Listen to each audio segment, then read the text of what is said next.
Assalamualaikum warahmatullahi wabarakatuh. Kami dari kelompok 1 ingin membahas hasil kerja kami yaitu tentang emansipatoris. Next.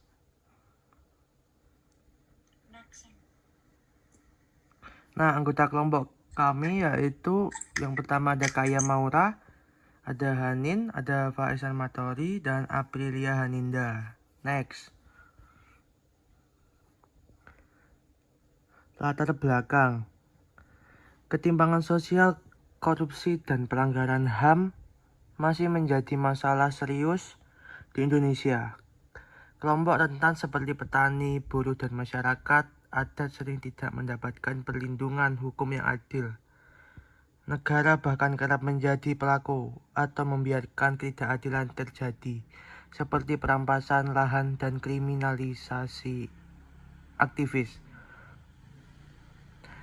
Dalam situasi ini, pendekatan emansipatoris penting untuk mendorong kesadaran kritis dan gerakan masyarakat sipil yang memperjuangkan keadilan.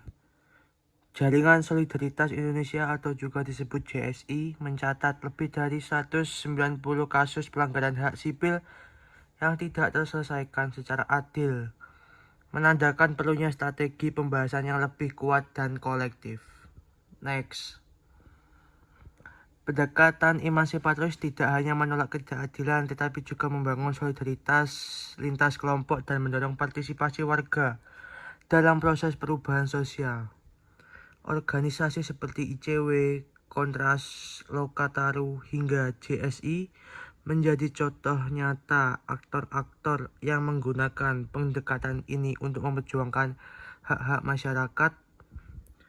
Melalui strategi ini, masyarakat diajak untuk tidak bergantung sepenuhnya pada negara, melainkan membangun kekuatan kolektif dalam memperjuangkan keadilan dan demokrasi yang substansi.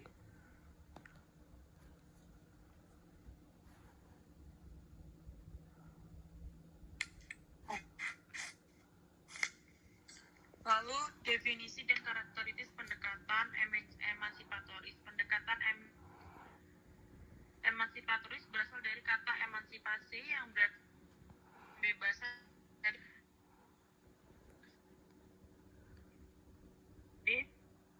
dan berpihak pada kelompok ini terpinggirkan secara sosial, politik, dan ekonomi. Emansipatoris bukan hanya untuk menolak dominasi kekuasaan, melainkan juga usaha kolektif untuk menciptakan struktur sosial yang lebih adil melalui pemberdayaan masyarakat sipil. Karakteristik utama dari pendekatan ini meliputi advokasi terhadap hak-hak warga negara, penguatan suara kelompok marginal, penolakan terhadap dominasi negara yang represif, serta dorongan untuk partisipasi aktif masyarakat. Dalam proses perubahan sosial, pendekatan ini bersifat transformatif dan bertujuan untuk menciptakan kesetaraan serta mengakhiri praktik eksklusi yang sistematis. Next. Lalu ada pembahasan. Pendekatan emansipatoris berkembang sebagai respon terhadap ketidakadilan sosial, pelanggaran HAM, dan marginalisasi kelompok rentan Indonesia. Pendekatan ini tidak hanya bersifat teoritis, tetapi juga diterapkan secara nyata oleh organisasi masyarakat sipil seperti ICW, Kontras, dan Lokataru. Ketiganya menggunakan strategi yang berakar pada pemberdayaan, advokasi hukum, dan pembentukan kesadaran kolektif sebagai cara untuk mendorong perubahan struktural. Next, Hanin.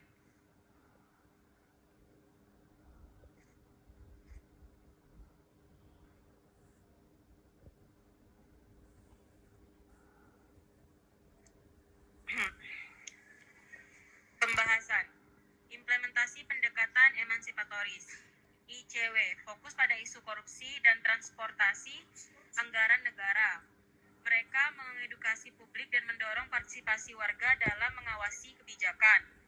Kontras bekerja dalam isu HAM, terutama dalam mengungkap pelanggaran masa lalu dan mendesak keadilan bagi para korban. Lokataru menaruh perhatian besar pada pendampingan hukum bagi masyarakat, adat, petani, dan aktivis yang didiskriminalisasi. Pendekatan ini menunjukkan bahwa perubahan sosial tidak hanya dilakukan melalui protes, tetapi juga melalui kerja advokasi yang berkelanjutan dan strategis.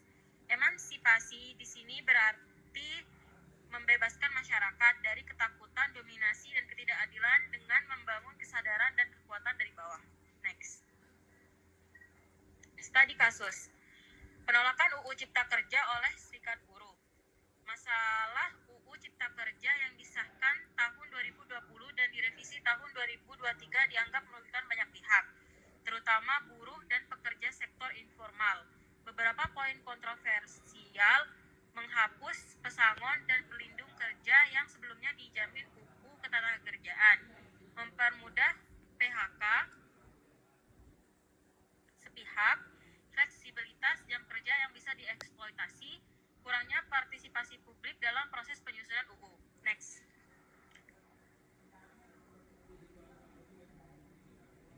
Next, Hani. Studi kasus tindakan emansipatoris. 1.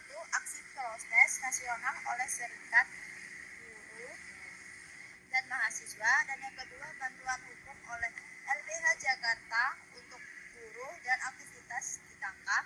Dan yang ketiga, edukasi hak-hak pekerja dan kampanye di media. Dan yang keempat, pembelajaran. Advokasi dan pendidikan publik menjadi kekuatan penting untuk memperjuangkan hak sosial dan ekonomi. Next. Kesimpulan, pendekatan emansipatoris merupakan strategi penting dalam merespon ketidakadilan sosial, pelanggaran HAM, dan marginalisasi kelompok rentan di Indonesia. Pendekatan ini menekankan pentingnya kesadaran kritis, solidaritas lintas kelompok, serta partisipasi aktif masyarakat dalam perubahan sosial. Melalui kerja organisasi seperti CW, Kontras, dan Lokataru, terbukti bahwa pemberdayaan masyarakat sipil dapat menjadi kekuatan nyata dalam memperjuangkan keadilan struktural.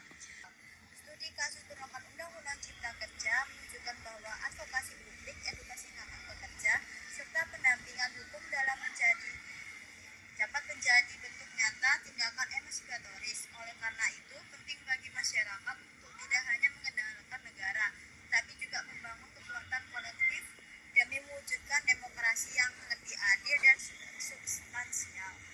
Udah.